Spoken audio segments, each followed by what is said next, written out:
guys, welcome back to my channel. I accidentally filmed this video without audio, so I now have to re-record this with the audio because I forgot my microphone was not plugged in. That's how dumb I was today. Anyway, let's get started. So today we're going to be doing an overview of all of the wonderful styles and effects in Final Cut Pro. So let me go import some nice media for y'all. I'm going to add this lovely video of a dog, my doggy. Alright, I'm going to now drag this media down to my timeline. It's going to give me some weird thing. Yes, yes, yes. I don't care. Go ahead. Yep.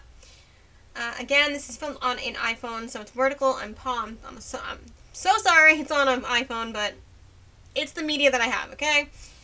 Anyway, so let's go to the top. Now, I haven't used the 360-degree edits on here. This is a fairly new feature for me. I had an older version of Final Cut Pro years ago where it didn't have this feature, so this is new to me. I haven't used it yet, so really, I'm not sure what it will do, but we'll go through it. If you go ahead and hover over the effects, it does a preview for you, which is super nice. That way you don't honestly accidentally add the effect and not want it, and then have to go back and edit and whatever. It's a thing. So, I love they do that. So, hover over that one. That's the 360 noise reduction. 360 patch, I'm not sure what that is, but I don't see a need for it. And these are all the blurs for the same thing, blurring it, blah, blah, blah. Not something I need right now, so we're good. That's basically what that does. And now we're going into the basic effects, which is basically adding color and light to your video. So we have a nice crisp contrast right here, which is super nice. I love that. And then we have hard light, which really makes it more dark and bright at the same time. Get that? Yeah? Alright. And negative. Obviously, you know what that does. I've never had a use for this in Final Cut Pro. You might. I haven't, but it's there, so there's that. Noise reduction is nice if you have any, like, really weird grainy parts on your videos. There's that. And then down here we have threshold, which basically, well, you can see what it does. It's that. Again, I wouldn't use that in any of my videos personally, but that's just me. And a time code for those of you that want to do like a behind the scenes video and want to have a timestamp and the name of your video in there. There's that. And then we have vibrancy, which adds more light into your video if you want. And essentially most of what you'll see here in your effects, when you drag and drop to your media, it'll let you edit the amount of the vibrancy and all that good stuff to whatever you like. But we will dive into that in a future video, by the way, so there's that. Next we have the blur settings, and we have Gaussian, Prism, Radial, Sharpen, and Zoom. Obviously you know that Gaussian just blurs it like so. And this is great if you want to blur out someone's face or blur out a portion of the video.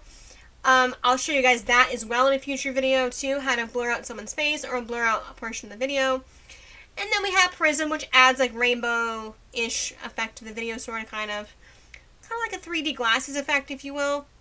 And then Radial, obviously you see what that does. And then Sharpen, that sharpens out the video, which is really neat. I love that.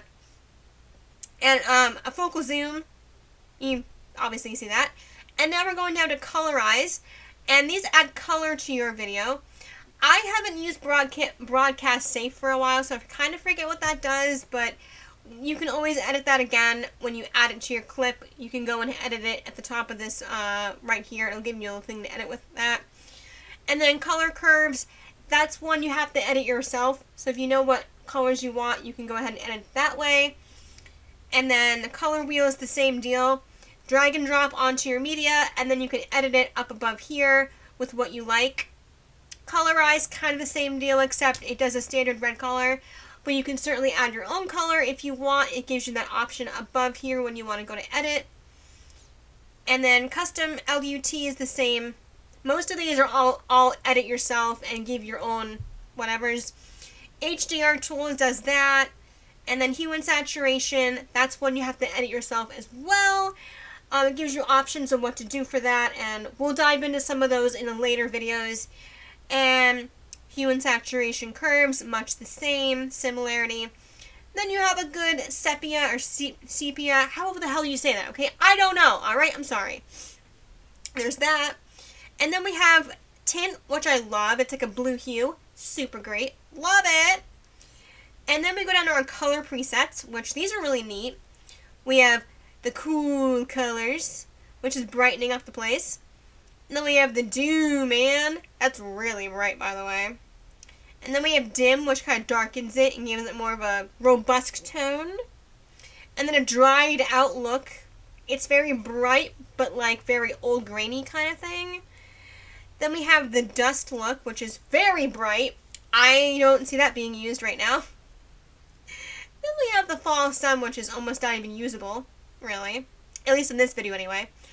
And then we have frost, which I love it. Oh, that's so great. I love that. Even though it's bright, I love it. And then a moonlit option.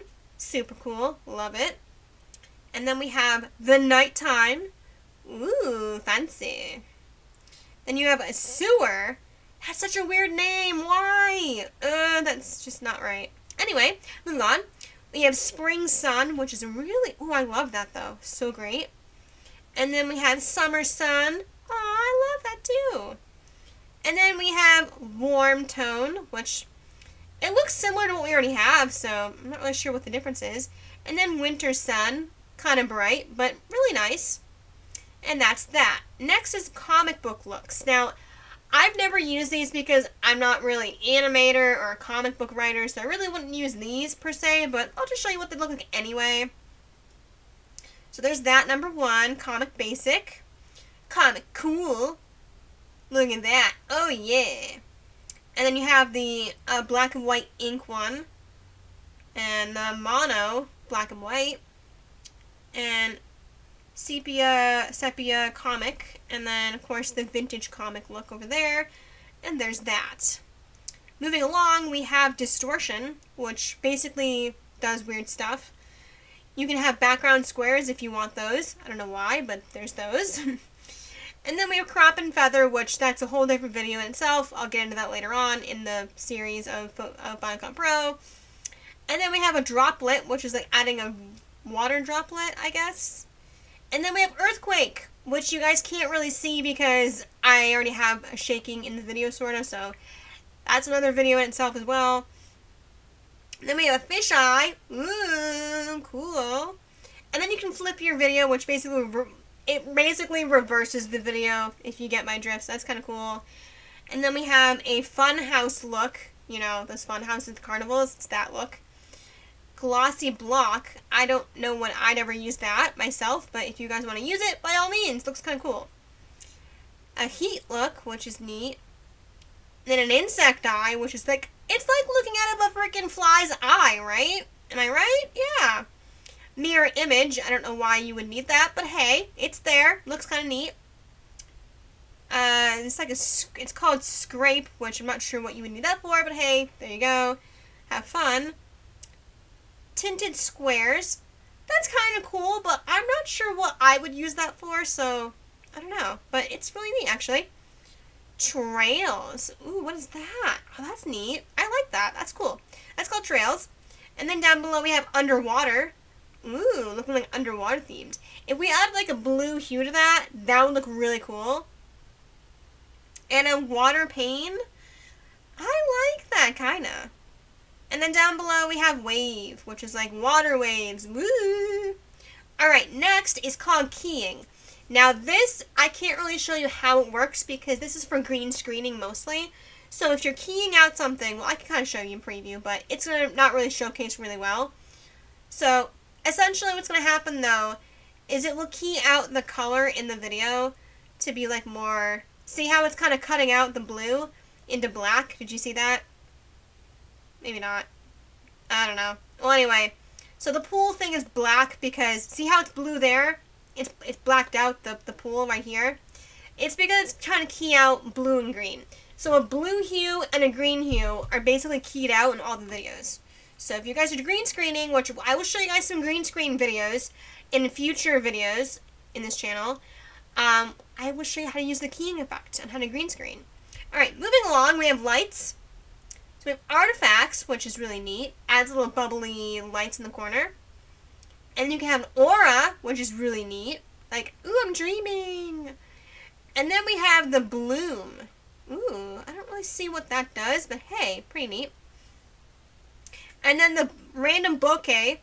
I don't know if that's how you say bokeh. Bokeh. However the hell you say that. Okay, I don't really know. But anyway, it adds little dots along it somewhere along the line. Really kind of cool. I love it. It's like a Photoshop type thing, but you can't really see it in this video because the grass is green, but it's there. And then we have the dazzle effect, which is really bright and crazy. And then, what else? Oh, flashing lights! Look at that! Cool! I would never use that myself, but by all means, guys, find a use for it. I think it'd be really cool. And then we have a glowing effect, which is neat. If it'll preview. Come on, let's go, Final Cut Pro. I haven't gone all day to preview. No? Oh, I don't want to add that. No thanks. I guess if you double click it, it adds it to your thing too. I thought it was just drag and drop, but now I'm noticing you can double click as well. Anyway, alright. That's the glow. There you go. And then highlights do... What do they do? Are you going to be showing me what it does? No? Okay, thanks. I sincerely apologize for the way my computer's acting right now. It's being a stubborn child. It's like, hey, you're doing too much at once right now. I'm so sorry. Anyway, alright, let's continue. Hello? Alright, I'm guessing no.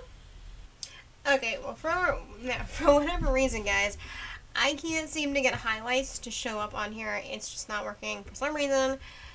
But let's move forward because highlights are not as important. Basically, all it does is give it more color and more vibrance and whatnot. So let's move on to the intro and flashes. It does this. Kind of flashes your intro a bit. And then the quick flash spin does this, basically. Just kind of spins it and flashes it at the intro, sort of. And then shadows gives you this lovely effect here. Kind of neat-ish. Then we have side lights, which basically this. It's not really anything exciting, but it's like, you know, flashing lights, like if you're walking in a runway or something. Kind of what that does. And then obviously a spotlight, you know what that is. It's just a spot of light in one area. Simple. I mean, you can't really see it here because obviously the video is so bright, but, you know, you get the gist. Then we have light streaks. They're just like here. They're very weird and very crazy. I don't have any use for that effect ideally in any videos I'm putting out futurely, but, you know, you guys probably will. And then subway shadows are like these here, kind of interesting. As if you're on a subway and they're flashing by, you know, there's that. Alright, moving on to looks, we have these fun ones here, a faded sun, which is really neat. I like that. It's so great. And then we have glory. Oh, look at that. Isn't that great? I love it. And heat wave, really contrasted, really nice. And then indie red. I love this one. Oh, so good. And isolate is a little weird. I'm not really a fan of this one, but it's neat. Memory is really bright and ominous. Crazy bright. Oh, and then night vision. Look at this! So you can obviously edit the glasses, the night vision goggles, to kind of move up and down along with the video. That's pretty cool. And then you have numeric, which is basically like a darkish, almost black and white, but not quite. And the old world style. Look at that! Oh, so cool! And then romantic. I don't know what that does. It really doesn't add much to my video here, but maybe it'll add more. And maybe it'll add more once if we use a different video. I don't really know. And then sci-fi. Oh, that's so neat. I like that. It's like greenish kind of. Seasons I like. It's like a little dark blue hue kind of going on. And strife, which is a little more black and white almost. Kind of cool. Teal and orange. I love it. Oh, it's so neat. I mean, right? Yeah, I'm feeling it. Tritone. Look at that. Really bright and stuck to place, right? And X-ray does exactly what you would think it would do. Kind of interesting. Now down to the word masks. Now, basically a mask will mask out a section of your video, similar to in Photoshop, which is the same thing with a photo. You mask out a certain section. So here we have draw your own mask. You draw your own little space in the video and then it masks it out. Gradually masking out the bottom of your video. You can add an image here, mask that out if you wish, but I don't have any images to show you guys just yet. And we have a shape mask here, which is pretty neat. And a vignette mask if we need it. Yeah. Nostalgia. Ooh, well, there's only two in here. We have newsprint, which is really cool. A little old-timey. It's a little bit too bright for this video, but it's fine. Then you have a security camera footage. Alright, is it loading? It's loading. Look at that. Oh, I love it. So great, though. Now to stylize. We have a lot. We have add noise, which is neat. Can't really see too much here, but it's there. Aged film. I love it. Oh my Lanta. Aged paper. Yeah. I like that, but not for this particular video. Then we have bad TV, you know. Kind of bad lines. I'm not really a fan of that either. Camcorder, you know, back in the 90s when we had camcorders, the big honking cameras. Yeah, this is kind of what you would use that for, in a way. And then, of course, we have cartoon, which I'm not really a fan of this one either. It's just, you know, I don't know. Some videos it might work in and some it may not. I don't know. But there's that. We have censor here, which, again, you could do this to censor out someone's face if you want to edit that way. Which I will again show you in a future video how to censor on a face or a person in a video. That could be cool. Cross hatch, which is really cool. I like that one actually. Drop shadow. This one you have to kind of use edit your own way. It's not really prominent in here. And then we have film grain, which is really cool. I kind of like this one too. And film noir. Oh, I love this. We're going to use this particular effect in a future video, which I'll show you guys in the next video we make. And then we have frame, which is kind of like, you know, video frame, obviously. And then down below we have some cool black and white ones. We have a graphic black and white, which is really got a lot of high HDR going on there, high definition. And a half tone, pretty nifty for like a 70s vibe. And then we've got a handheld camera effect. You don't really see it too well because my hands are shaking in the video anyway. A letterbox, which is this basically, you know, for like camera, movie setting. Movies anyway. And lines. I don't know why you want that, but hey, it's cool, right? And you got a photo, you got kind of got like a video within a photo, if that makes sense, which is kind of cool. I like that sort of. What else we have? We have pixelate.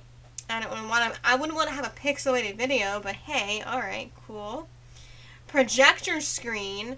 Remember those from back in elementary school when you had projector screen days? Those were super fun. I remember those pretty well. That's how old I am, guys. Then we have rain. Let's make it rain in the video. Pretty neat. And then raindrops. That's pretty neat. It flips your video and then rains on it. It's kind of interesting. Raster, which is this. It's like a liney, kind of weird effect thing going on. And a simple border. Simply awesome, if you will. Sketch effect. I'm not really a fan of this, but it's fine. I mean, it is what it is. And then SLR, just, it's like a camera, but in a video sense, I guess. It's neat, it's fine. Not something I would personally use, but hey, you know. And then we have super zoom, super 8mm. Oh yeah, remember the 8mm cameras back in the day? Yeah, I have one of those too. Pretty neat. Textures. Now with this, I believe when you add it to your media, you can go ahead and edit it in the editing portion and change your texture. But this is the standard texture it comes with, which is kind of cool. Not really something I have a use for, but it's pretty cool. And then the Vignette tool, I love this tool. Oh, it's so wonderful. We'll be using this as well in the next video I put out. And then down here we have only text effects here, which these are not really helpful with just yet. When we get into the text portion of this, we'll be using that maybe, but not right now. And last but not least, we have tiling, which isn't really exciting. It's more like kaleidoscopes, and I've never had a use for this particular effect here, but you guys maybe will find a use for it. I don't know. basically all these are kaleidoscopes. I mean, I wouldn't really want to kaleidoscope my video. I don't know what you would find a use for that in. Yeah, I mean, there's this. I mean, it's kind of cool, but I don't know. You have this one here, tile. And then visual echo. I mean, that's it. That's really it. And then down below, there's some audio editing things here. I typically don't use audio editing in my videos. I go with the original audio, or I add my own music for a montage or something. So really, this portion here I've never played with, so I really don't know how it really works to the best of my knowledge. I mean, it's probably good stuff to play with, but typically when I'm editing a video, I keep the original audio because I want to keep it as original as possible and not edit it down too much. If I'm making a montage video, I typically will use like a music from an artist or something like that. But yeah, that's essentially the entire library of effects they offer you that come with the program and what they do. In future videos, I'll be showing you how the effects work on certain projects, what you can do with them, and whatnot. Stick around for the next video coming out on my channel, because that will be showing you two of the effects rather, creating a cool little video. So that's what's up next. Thank you guys so much for watching this lovely basic video of the overview of effects on here. If you guys have any comments, questions, suggestions, leave them in the comments section below. Subscribe for more content of this sort, and maybe some Photoshop content once I'm feeling Photoshoppy and stuff. But yeah, there you go. That's basically a video of the overview of all the effects in Final Cut Pro. I don't know every answer to every question, so if I don't know the answer right away, I will research the answer for you and get back to you in a timely fashion, FYI. I am nowhere near a master pro at Final Cut Pro. I know a lot about it, but not enough to be a master at it, so if you have a serious question that I don't know the answer to, I of course will research to the best of my ability and give you an answer that will help you to some degree. So there you go. Thanks so much for watching, and you have an awesome day wherever you are in the world, and I'll see you later. Bye!